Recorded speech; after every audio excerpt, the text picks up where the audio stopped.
Shalom and good evening. This is TV7 Israel News broadcasting to you from Jerusalem. And in today's top stories, will Russia threaten the United States with war if it were to attack Syria? Moscow has voiced in the last 24 hours its aspiration of alleviating tensions with the West. U.S. President Donald Trump says he will decide fairly soon on a possible response to the suspected chemical attack in Syria, as Britain and France pledge military support for an attack. Jerusalem sends a message to Moscow. The core factor that destabilizes Syria is in fact Iran, that attempts to militarily entrench itself in Syria to threaten Israel and other countries. While violent disturbances on the border fence with the Gaza Strip simmer, in contrast with the two previous clashes, there is a heightened state of alert in northern Israel ahead of a potential Iranian retaliation for the airstrike in Syria that Moscow, Damascus, and Tehran ascribe to the Jewish state. The Iranian Supreme Leader's envoy to the Islamic Republic's Revolutionary Guard's elite Quds force threatened Jerusalem that if Israel wants to continue its treacherous existence, as he put it should avoid stupid measures that will grant an excuse to Iran to destroy Haifa and Tel Aviv. The Supreme Leader's envoy, cleric Ali Shirazi, further asserted that Iran has the capacity to destroy Israel.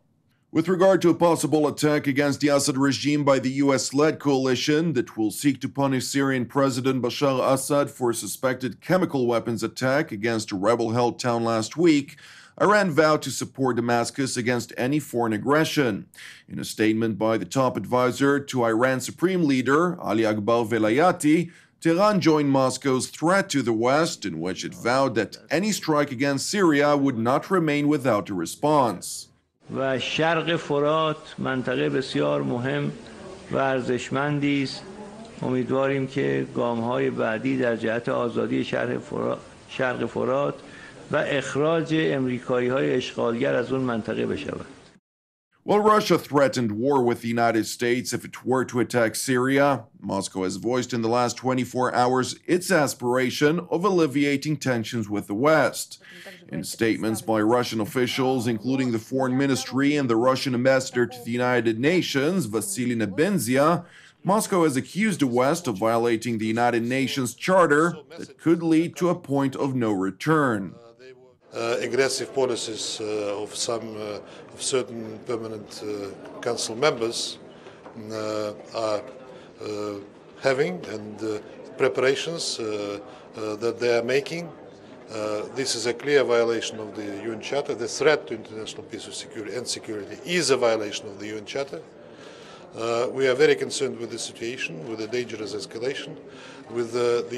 We hope that there will be no point of no return, that the US and the allies will refrain from military action against a sovereign state. You understand that the danger of escalation is higher than simply Syria, because our military are there on the invitation of the Syrian government. So the situation is very dangerous, and we made it very clear at the consultations. When asked whether an escalation could lead to an all-out war between Russia and the United States, Ambassador Nebenzia stressed that he could not exclude any possibilities. Look, we cannot exclude any possibilities, unfortunately, because we saw messages that are coming from Washington. They were very bellicose. They know we are there. I hope, I wish there was a dialogue through appropriate channels on this to avert any dangerous development. Meanwhile, U.S. President Donald Trump said he is holding meetings on a possible response to the suspected chemical weapons attack in Syria, emphasizing that he will make a decision on the matter fairly soon. We're having a meeting today on Syria. We're having a number of meetings today. We'll see what happens. We're obviously looking at that very closely, and I will be leaving here. I was there, and now I'll be going back as soon as this meeting is over. But we're looking very, very seriously, very closely at that whole situation, and we'll see what happens, folks. We'll see what happens. It's too bad that the world puts us in a position like that, but You know, as I said this morning, we've done a great job with ISIS. We have just absolutely decimated ISIS, but now we have to make some further decisions, so they'll be made fairly soon. As the United States seeks support from its European allies, British Prime Minister Theresa May had summoned her senior ministers to a special cabinet meeting to discuss joining a US-led military operation in Syria. Shortly thereafter, the BBC reported that May has won support to give the go-ahead for Britain to partake in military action with the United States and France. May decided to move forward with the decision without seeking prior approval from Parliament, as she's not obliged to do so. The spokesperson for Downing Street was not immediately available for comment. Now to another matter regarding the tensions surrounding Syria. In response to Russian President Vladimir Putin's statement in which he stressed to Prime Minister Benjamin Netanyahu during a phone conversation that Syrian sovereignty should be respected and that actions that were liable to increase the country's instability and endanger its security must be avoided, a senior Israeli official stressed that the core factor that destabilizes Syria is in fact Iran, that attempts to militarily entrench itself in Syria to threaten Israel and other countries. The statement followed another threat by Israel in which a senior member of the country's defense establishment warned that no memory of Syrian President Bashar al-Assad or his regime will remain if a wider war breaks out between Israel and Iran in the Syrian theater. Now back to Israel, where Jerusalem's cautious assessment is that Hamas realizes that its ability to score PR accomplishments from further weakened incidents along the Gaza Strip's border fence is diminishing, and that it will have a hard time to continue bringing tens of thousands of demonstrators every week until its planned main event that is scheduled for next month. Nevertheless, the demonstrations along the border security fence continue.